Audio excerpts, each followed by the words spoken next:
All right. I believe we're recording. Hello again. Hi.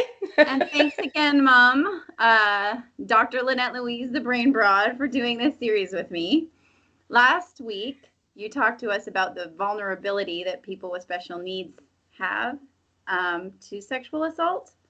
And I think you helped us kind of understand and maybe even make changes, hopefully, to possibly prevent it. But I'm hoping we can go deeper today in the prevention, and maybe we can discuss ways, or you can discuss and I can learn ways that we could perhaps prevent it from the other. Prevent the pedophile. Yeah, I don't know how to say that. Well, I want to write a book called Preventing the Pedophile. I think it's a super important thing to focus on, just in general, never mind in sexual diversity or in the special needs population, but just in general. I think we really need to move our eyes from simply looking at the victimology of this situation and look at the prevention of it. In the prevention, when you're thinking in terms of, is my, say, nonverbal or not willing to speak because they feel desperate for affection and are happy with whatever's coming their way person going through something and I can't tell, you can always use neurotypical information on that. So I never clearly stated that last time. So I just want to say, there's all kinds of, just Google it, right? There's all kinds of information out there. And if we take the time to do that, we won't get to this other piece that nobody else is talking about. So just to finish up from our last one, please, if you're wondering, and I did say trust yourself, but also research it. There's lots of information on the kinds of signs that you'll see in a person who is being molested or manipulated in some relationship way. It isn't always sex. Sometimes some of the most horrible things happen to your brain because someone's manipulating you simply for their own gain, and that gain doesn't have to be sexual for it to do you harm. So these are very researchable things that you can find with some simple Google searches. And then if you have questions, I'm more than open to answering. So if you get confused, go to LynetteLouise.com, send me an email, or go to Facebook or wherever here on sexual diversity. I'm sure there'll be a YouTube link wherever you're seeing this. Wherever. And I'll answer you as best I can or pass you to someone who can. All right. So there. I wanted to make sure we cleared that up from last time and we're well stated. So how do you prevent this? Everyone's aware that, or by now I would think you're aware that, at least in the neurotypical world, when you've been abused, you're more likely to become an abuser yourself. You may not be aware that when you've been abused and then guard against it very carefully so that you don't become an abuser, you may, without being aware of it, choose an abuser as your relationship partner. So this is something that happens in part because we're very black and white when we're trying to fix ourselves, right? It's so we go, all right, if I don't do it and then I look for someone who really hates it, then I know we're safe, right? When in fact, that kind of passion is usually a signal that there's some underlying thing. This is also very Googleable. And this I'm going to pass off because you can look this up. You can find out what these signs and signals are. But I do want you to be aware that just because you went, oh, I was abused and I'm not going to abuse, that doesn't mean you're not inviting it into your world. And you do want more knowledge than that. Now let's move it to people with sexual diversity issues. Because everything I was talking about is sort of in the neurotypical world, neurotypical taste, sexually, all of that. And it's very available. It's when we get into diversity that it's harder to find information, which is something to celebrate in a way. Because, we never used to be able to get that information in the first place. So at least it's there, right? And will often apply, even if you're dealing with someone who's who's special needs. It's different. So number one, sexual diversity. What does that mean? Does that mean I'm special needs? Or does that mean I'm unique in my approach to satisfaction and pleasure when it comes to sexuality? Yeah, that's how I think of it. I think of it as it means you're more just of an outlier, not necessarily special needs or anything. Just you're not in the common. Right. Yeah. So we're going to take that meaning and include that with if you happen to be a special needs person, if you happen to be special needs cognitively, if you happen to be special needs mental health wise, psychologically, or even if you happen to be special needs physically. Because this basket is I'm different. It holds I'm different in it. And I'm different often follows with secrecy. Mm-hmm. Oh, that is such a good point. Yes. Yeah. When you feel different, you very often think, oh, I don't want anyone to know that because it's different and they might not accept it. So now here you are, you're young. Let's put you at pre-puberty, but things are starting to be brought into your awareness. You're starting to have interest. And you notice that you're a little out of step, or you've known it all your life because you're in a wheelchair or whatever, but you're a little out of step. You're different. And you start to keep that hidden because you've already learned from society, from education, from your family, that different's not so great. That different means, and that's wrong, by the way, but different means great. Different means you failed that test. Meanwhile, you were brilliantly noticing the exact key the bird was singing in outside the window, right? So but you failed the darn math test, right? So you've started to take this on. I'm different. Way before it turns into sexuality, you can be preventing the pedophile there. You can be preventing the abuse there.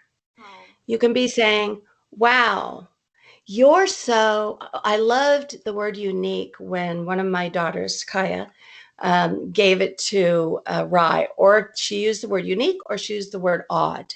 They weren't loaded with misery, right? Yeah.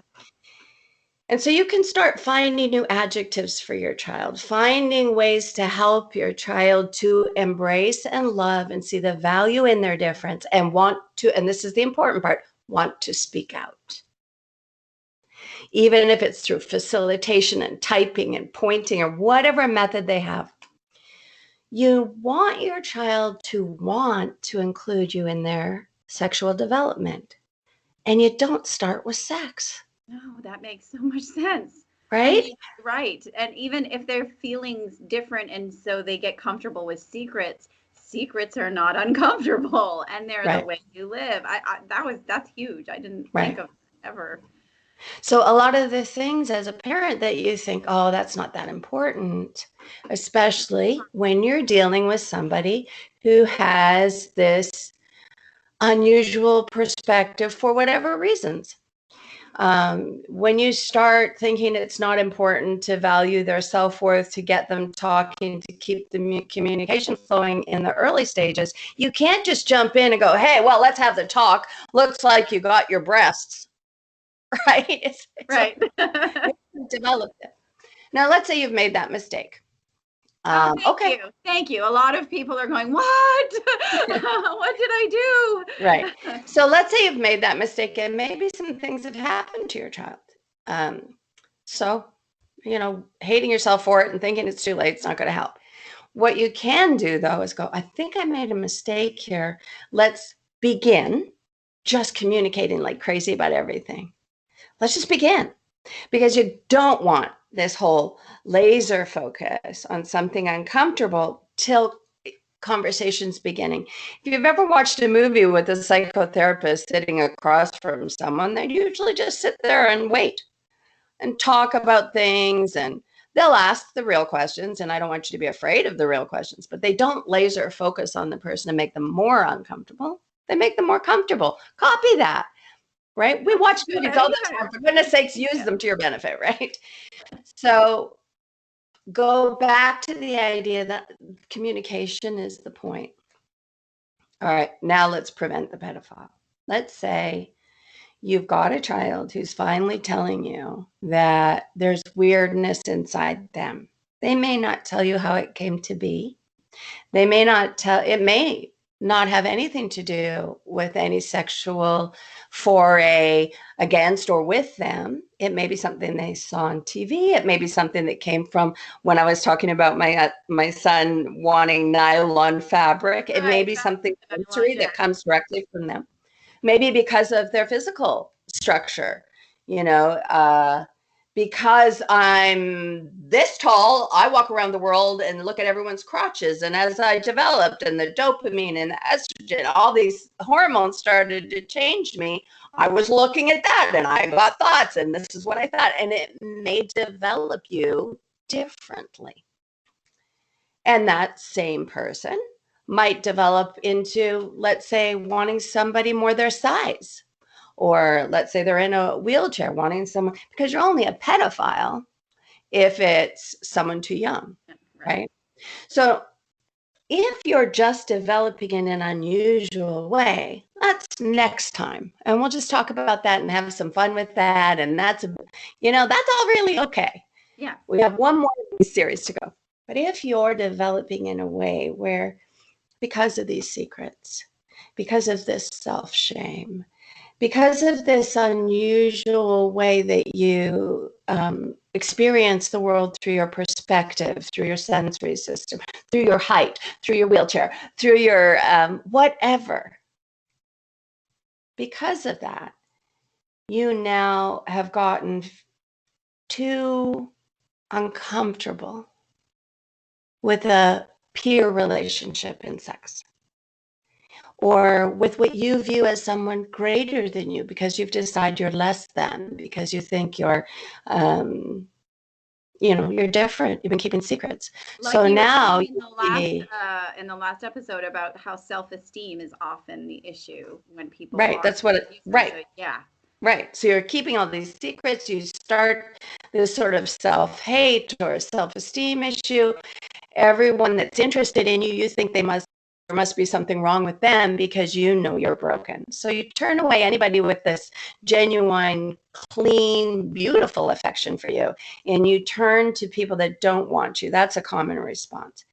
And then if you turn too far, you may look for the innocent. You may look for the animal or the person. Usually, in this case, we're talking about a pedophile, so it'd be a child that doesn't have an opinion, that won't be able to say you're broken because they don't know yet, or that you can manipulate and keep the secret with so that everything stays hidden because you're comfortable in hiding.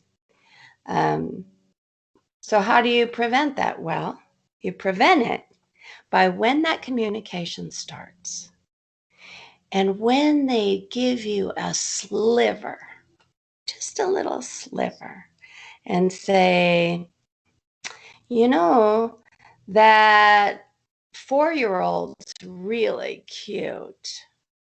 You don't go, oh my God, never say that again. But your alarm bells go off. This is uncomfortable, so go ahead and pause and take a walk. But come back, okay? This is usually helpable at this stage and stoppable, turnable, preventable. If you go, all right, that's not healthy. Something unhealthy is evolving. As my famous daughter here who was interviewing me always taught me, most things are a phase if we let them be. Now, some things are really hardwired, but most things are a phase. So let's nudge this through a phase. Let's let this be the prepubescent or the puberty time where a phase is evolving and a craving is happening because of some low self-esteem issue. And you say, oh, yes, that's a very attractive 4-year-old. What do you like about that 4-year-old face? Oh, you like the bright blue eyes. Hey, let's go look over at this magazine and start looking in a magazine online probably nowadays, No. and look for bright blue eyes, or Google bright blue eyes and say, oh, look, this age, that age, which one do you like? Many cultures have a younger look. Oh, do you like these Asian girls? Do you like these, So help the person to find out that what they're feeling can be found in a safer place, in a better place. Bring that up, talk about, look for it. And while you're there, you say, yeah, when you see something in a child, it happens to everyone, by the way, our brains and bodies are weird. We get reactions. So I don't know if you got a reaction, but if you got a reaction, just know it'll just go away. If it's a boy, tell him to go pee. If it's whatever, be clear. If you saw an erection happen, you want to discuss it without being upset. Without freaking out. I love that. It's Right. like, don't freak out, but also don't ignore it. Right. It's a phase doesn't mean poo-poo it, and don't Not at get all. your hand in there to try to guide it into something healthy in the next phase. Right. Right. So you say, just here's some tools. You can go pee. You can learn to masturbate. You can, be very clear, especially if it's someone cognitively challenged. You're going to have to be. So be very clear while turning their attention somewhere else. And you see, if you are the child and you're a little titillated by your mom being frank, but mostly embarrassed, while at the same time, you're enjoying this communication and this searching for a more adult style person to be attracted to, there'll be a good feeling here and a little bit uncomfortable over there. And that frankness itself is like the story when they say, bring it into the light to make it disappear. It's very true. When a parent is saying, oh, it looks like that's giving you erection, maybe those pants are rubbing, you should go into, you're like, okay, it's gone, right? But your comfort makes it so that when they have an uncomfortable feeling about something they're thinking about, you'll be the one they talk to.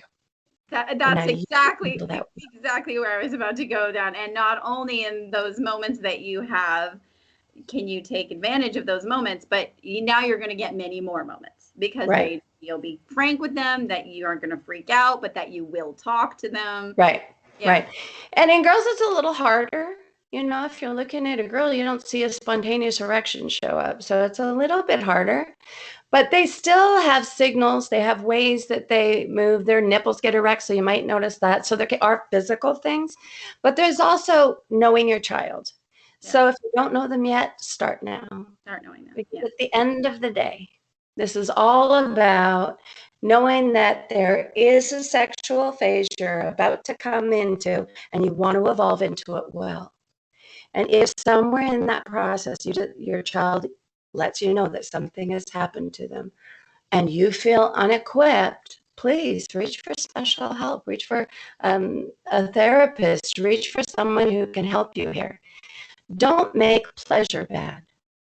And that's what I want to conclude with. Pleasure is not bad. It's, we're a funny society.